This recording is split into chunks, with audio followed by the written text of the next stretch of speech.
Hola, buenas noches, bienvenidos a la entrevista estelar. Yo soy Milagro Zambrano y en los próximos 30 minutos nos acompañará un zuliano, ingeniero electricista, diputado a la Asamblea Nacional, dirigente del partido Un Nuevo Tiempo. Actualmente es el primer vicepresidente del Poder Legislativo. Es considerado un hombre conciliador nato y de consenso. Es una de las voces representativas de la Mesa de la Unidad Democrática. Esta noche con nosotros, Enrique Márquez. Bienvenido, diputado, a la entrevista estelar. Milagro, un placer estar contigo. Gracias por la invitación. Muchas gracias a usted por atenderla. De inmediato vamos a ver un video y comenzamos nuestra conversación. La consecuencia política y jurídica que traería que usted vaya a firmar y se logre el 20% y después vaya en febrero, en marzo, en abril del año que viene, vaya a votar por un referéndum revocatorio, usted estaría votando para que Diosdado Cabello fuese presidente de la República. O sea, la posición, imagínate tú, hasta dónde ha llegado la luz. Para la oposición se conformaría con un cambio de presidente y no de gobierno, porque según Ameliach, Diosdado Cabello sería entonces quien ocupe esa silla. Pero para la oposición no sería peor el remedio que la enfermedad. Ameliach fue el mismo que dijo el año pasado que no había forma de que el PSV perdiera la Asamblea Nacional y perdió las 2/3 partes. Cabello dice lo mismo. La mayoría de los voceros del gobierno afirman que el revocatorio no puede ser este año, más expresando un deseo que la realidad, puesto que nosotros vamos al 20% este año y vamos a exigir, como corresponde en democracia y con la Constitución en la mano, esa misma Constitución que él mostraba allí, Francisco Ameliach. Con esa Constitución vamos a exigir la realización del referéndum este año, que es cuando es eficiente, que es cuando logra precisamente el cambio, no solamente de presidente, porque no se trata de un cambio presidencial, se trata de un cambio de modelo, un cambio de sistema. Y nosotros vamos a insistir, no importa lo que el gobierno diga, porque el gobierno está plantado en una posición que es inconstitucional, y es bueno decirlo, es bueno aclararlo, una posición ilegal y además antidemocrática. Los herederos de Hugo Chávez, que dicen que Hugo Chávez nunca rehuyó una elección, están corriendo, están rehuyendo una elección porque saben que no hay forma que ganen de nuevo. Ni el revocatorio, ni las regionales, ni una elección presidencial. No hay manera porque el descontento es Diputado, tan grande. la Mesa de la Unidad Democrática dijo esta semana que sí, que irán, a pesar de las condiciones del CNE, que irán a la recolección del 20% de las firmas. ¿Confían ustedes en que van a recoger más de 3 millones de firmas? Sin duda alguna. Recuerda que el mínimo que tenemos que recoger son unos 3.900.000 firmas aproximadamente. Nosotros estamos segurísimos que no solo lograremos recoger más que lo que necesitamos, sino que vamos a movilizar a todo el país. Lo que estamos planteando es una movilización nacional de tal tamaño que no le quede duda ni al gobierno, ni al CNE, ni a la comunidad nacional e internacional que el pueblo venezolano está decidido hoy más que nunca a producir un cambio político profundo, para acabar con esta pesadilla que estamos viviendo. Háblanos de esa movilización que se tiene previsto para esos días, esos 3 días de recolección del 20%. Bueno, mira, lo que tenemos es organización. Estamos trabajando en cada municipio. Yo precisamente en estos días estaré en el estado Carabobo, Henry Ramos va al estado Zulia, Julio Borges va al estado Anzoátegui, cada uno de los dirigentes nacionales estamos yendo a los municipios. ¿Para qué? Para organizar la gran movilización nacional. Hemos llamado a esos 3 días. ¿En qué estados es difícil la recolección de firmas? Porque hemos hablado que algunos, como del Tamacuro, no ha sido visitado y que sería uno de los estados donde podría ganar el no. Mira, no hay estado fácil ni estado difícil. El CNE nos lo puso difícil en todos los estados. Pero por lo menos a del Tamacuro ha ido la oposición. Sí, y vamos a estar yendo a del Tamacuro. Vamos a enviar una delegación que se va a mudar para allá a ayudar con la logística, con la organización, igualmente al estado Cogede, al estado Apure o Portuguesa, que pudieran ser los más complicados desde el punto de vista de la trayectoria política. Pero en todos los estados tenemos que dar el máximo para garantizar el cumplimiento del requerimiento mínimo. Ahora, nosotros no tenemos ninguna duda. Hemos llamado a esos 3 días la toma de Venezuela, porque estaremos en todas las urbanizaciones, en todos los barrios, en todos los centros de votación habilitados, garantizando que el pueblo venezolano se exprese de manera contundente, democrática, constitucional, para garantizar este cambio político. Eso será un tsunami. Los firmantes, ¿qué van a hacer cuando lleguen al centro de recolección? ¿Se les ha explicado? ¿Se va a hacer una campaña nacional donde se diga exactamente qué es lo que deben hacer? Mira, Aún estamos discutiendo asuntos técnicos con el CNE, esa es la verdad. Aún en estos días estamos en eso, definiendo los centros, definiendo el procedimiento, pero es un procedimiento muy sencillo. Se identifica usted con su cédula, luego coloca las huellas y luego tendrá que pasar por un cuaderno a dejar estampada su firma. Es un procedimiento de 3 pasos, es elemental, sencillo y rápido, con lo cual todo el mundo tiene que ir. Sabemos que va a haber colas, pero le pedimos a la gente mucha paciencia porque es un momento histórico para los venezolanos. ¿Qué hay de cierto de una recolección o de una toma de datos paralela al proceso que se va a realizar por parte de la Mesa de la Unidad Democrática? Eso lo anunciaremos en su momento, pero sí, tendremos un procedimiento complementario que permita registrar los millones de venezolanos que no van a poder firmar, porque va a haber mucha gente que no va a poder firmar, y será un procedimiento auditable y un procedimiento que tenga todas las características positivas para que el venezolano también se sienta confiado, porque Milagros, allí no va a ir 4 millones de personas. Las estadísticas que nosotros manejamos es que cerca del 90% de los venezolanos está de acuerdo con un revocatorio presidencial.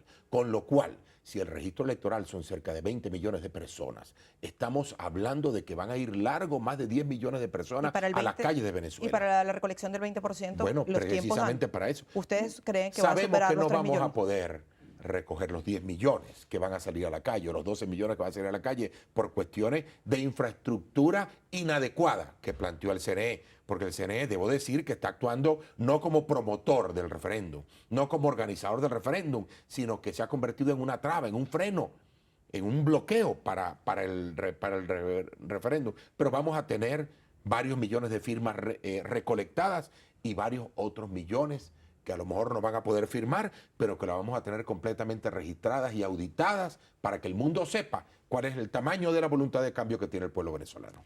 Diputado, hace una semana exactamente en este programa, el gobernador del estado de Trujillo, Henry Rangel Silva, dijo que si se realizaba el referéndum este año, la oposición lo ganaba. Pero si se realizaba en el 2017, no, porque ellos ya estaban trabajando, poniendo orden en algunas cosas para solventar los problemas del país. Fíjate tú que está declarando Rangel Silva cuál es su temor principal. El gobierno no dice que el referéndum no debe ser este año porque no haya tiempo, sino porque no quiere, porque tiene temor, porque sabe que lo va a perder. Sabe que lo va a perder. Y lo peor que le va a ocurrir es que efectivamente el referéndum va a ser este año.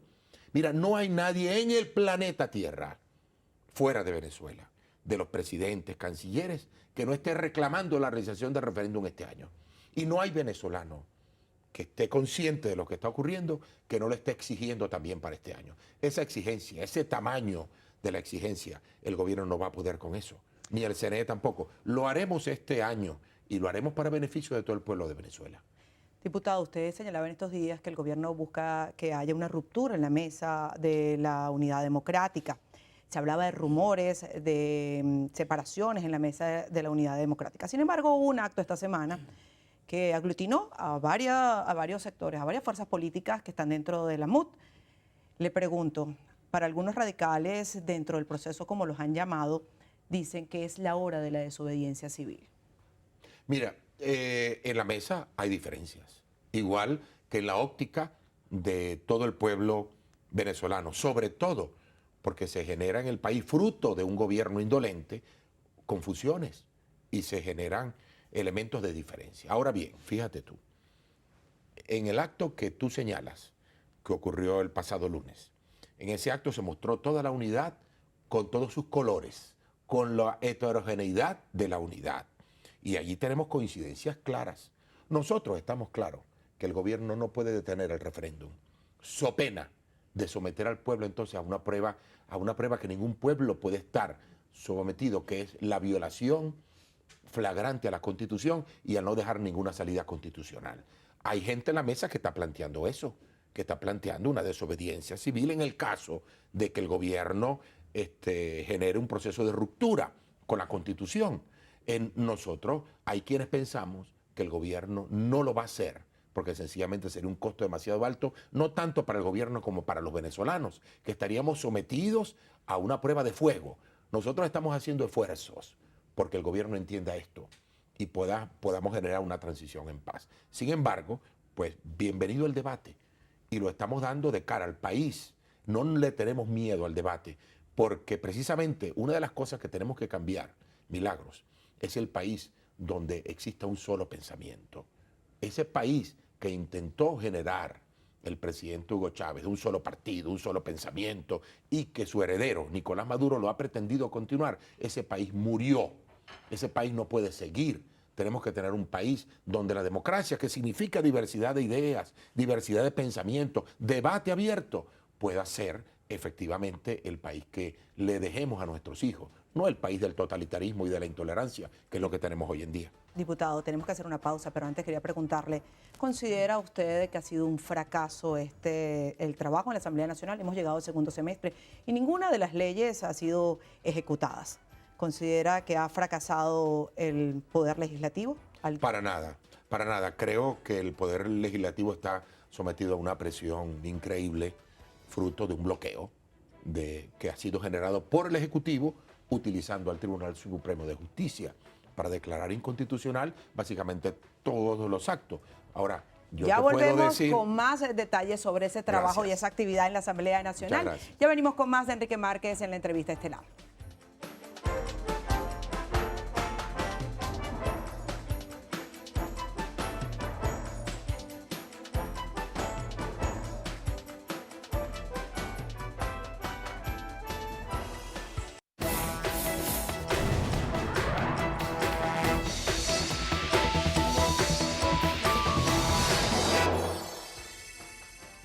Continuamos con Enrique Márquez en la entrevista estelar y le quería preguntar respecto al trabajo que realiza la Asamblea Nacional y que ya llegó al segundo semestre.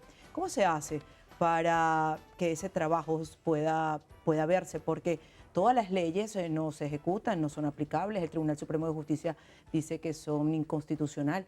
Entonces le pregunto, ¿cómo hacen para revertir esta situación o siguen trabajando para nada? mira, el gobierno, me refiero al gobierno de Maduro, tomó una decisión muy mala para el país, que fue impedir el funcionamiento de la Asamblea Nacional.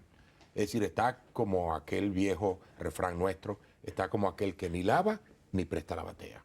No toma las medidas que tiene que tomar, no toma decisiones a favor del pueblo y no permite que la Asamblea lo haga. Imagínate tú una ley como la de propiedad para la misión vivienda, que viene a beneficiar a una cantidad de gente, a millones de personas, y resulta ser que la bloquea por inconstitucional. ¿A quién afecta eso? ¿A la Asamblea o al pueblo? Afecta directamente al pueblo.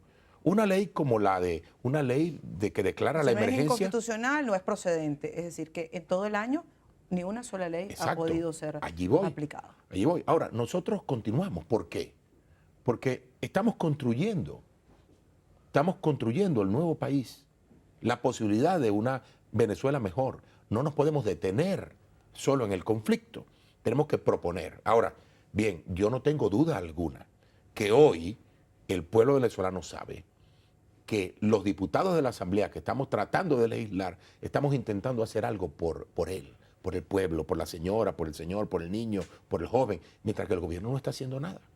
Nosotros no podemos detenernos, a pesar de que coincido contigo en que ha habido grandes obstáculos. Yo voto porque esos obstáculos cesen. Porque nosotros, y esto que voy a decir es polémico, pero es así, nosotros de la Asamblea tampoco podemos imponerle al Ejecutivo su actuación. Es un poder independiente, autónomo igual que nosotros, pero el Ejecutivo tampoco puede pretender hacerlo. En esa pretensión es donde se ha detenido el asunto y ha bloqueado a la Asamblea y por lo tanto ha obtenido el Ejecutivo también resultados que no son deseados para él. Por ejemplo, hoy en día ningún país soberano del mundo le presta dinero a Venezuela ni ningún banco por una sencilla razón, porque la Asamblea no avala eso. Porque hay un problema constitucional, es decir, el gobierno ha caído en su propia trampa y ha detenido al país. Lo cierto es que entre el tema del gobierno y la oposición no se ve una salida y se hablaba de un eventual diálogo. ¿Cuál es el estatus del diálogo en estos momentos? Porque usted fue uno de los que estuvo hablando y reveló parte de estas conversaciones o de las últimas conversaciones o los últimos encuentros que se dieron. Mira, sí, esto no ha avanzado y lo digo queriendo que avance. Nosotros hemos hecho un esfuerzo, no solo desde mi partido, Un Nuevo Tiempo, sino desde la Mesa de la Unidad, por propiciar unos encuentros y por estimular el diálogo. ¿Por qué? Porque sabemos que paralelo al camino del revocatorio, hace falta un mínimo entendimiento para que todo esto termine en paz. para que los venezolanos, después de este episodio, podamos tener un gobierno con gobernabilidad donde impere la justicia. ¿Pero qué hace falta para que se sienten, diputado, gobierno y oposición? Mira, voluntad política de ambas partes. Debo decir que no hemos encontrado una real voluntad. No solo acuso al gobierno. Yo creo que ambas partes hemos carecido en los momentos críticos de la voluntad política para hacerlo. Ayer, hace unos días, quiero decir, concurrí con Chuo Torrealba a la nunciatura a llevarle al nuncio apostólico una solicitud para el Papa, para que el Papa participara dentro, para que el Vaticano, más que el Papa, participara como promotor del diálogo. Nosotros tenemos esperanza de que eso sea aceptado. El gobierno también hizo la solicitud. Lo hizo. De tal manera que si ambas partes lo hacemos, y eso le puede dar una estatura moral, ética, una autoridad moral y ética al diálogo, como para que éste fructifique, no en cuestiones inmóviles como aquella que puede ser, hay quienes nos acusan de decir a los que queremos el diálogo para que el gobierno continúe. No, nosotros queremos un diálogo para cambiar el gobierno, pero que este cambio sea en paz, sea posible el cambio. Quiero aprovechar y preguntarle, usted defendió a Timoteo Zambrano y quería saber, ¿esto se hace porque es una ficha del partido o porque usted está de acuerdo con lo expresado por Timoteo Zambrano respecto al Mercosur? Mira, las declaraciones de Zambrano, de Timoteo, fueron muy maltratadas. Precisamente, una de las cosas que yo dije es que en Venezuela no puede haber delitos de opinión. Tú no puedes masacrar a alguien por lo que opinó. Y la opinión de él fue muy sensata, en la cual dijo, interpretando un problema de Estado, no un problema de gobierno, un problema de Estado, de que sería muy malo para Venezuela salir del Mercosur por el efecto que tendría sobre la población venezolana que está viviendo en Chile, en Argentina, en Uruguay, en Brasil, que se han ido tratando de encontrar una nueva vida, fruto de que en Venezuela las cosas están como están.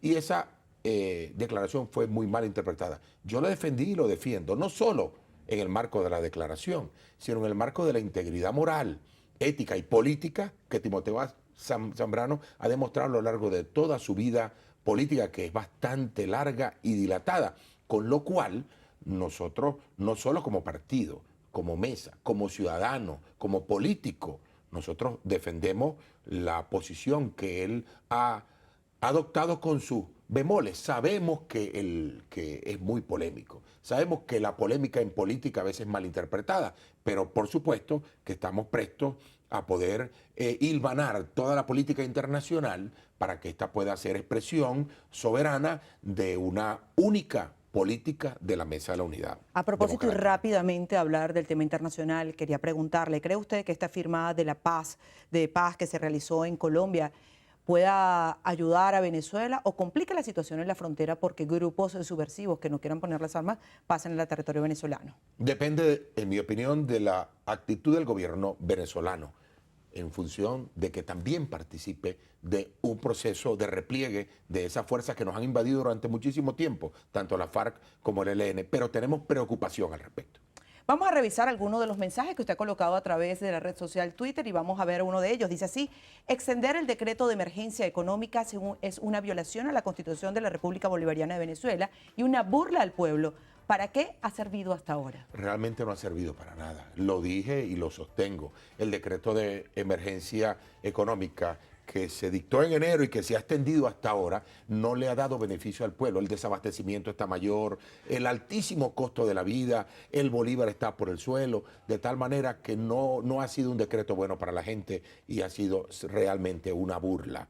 Ese Twitter que lancé hace unos meses es absolutamente pertinente todavía para mí. Vamos a revisar otro de los mensajes que ha colocado usted a través del Twitter y dice así: ni las manipulaciones, ni las persecuciones, ni el chantaje del gobierno podrán detener el deseo de cambio del pueblo venezolano. Sin duda alguna. Voy a parafrasear en esto a Hugo Chávez. Hugo Chávez decía que el pueblo es como un río crecido.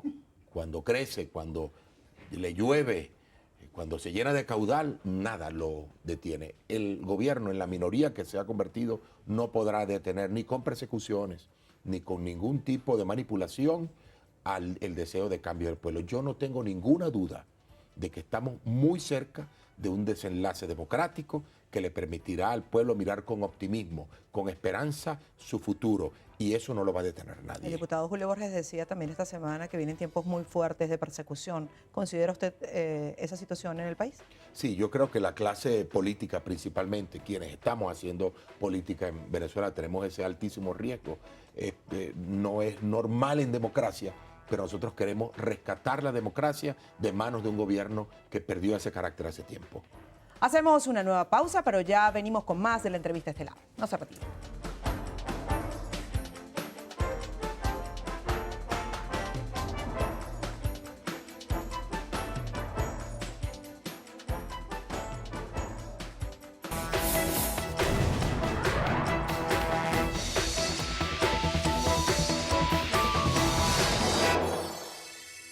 Estamos buscando sencillamente que el EBR entienda que tiene una oportunidad de rectificación. Nosotros no estamos agrediendo con nuestras palabras y con nuestros hechos a ningún venezolano, a ningún EBRista. Sencillamente estamos buscando la oportunidad de expresarnos y las candidaturas que se presentaron el día de hoy y nuestras posiciones no han sido otra cosa sino una expresión, la búsqueda del diálogo.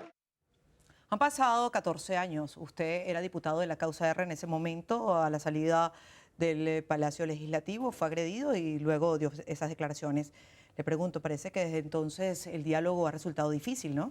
Sí, y debe ser una constante. Fíjate que en cualquier país del mundo los políticos dialogan. Esa es la política.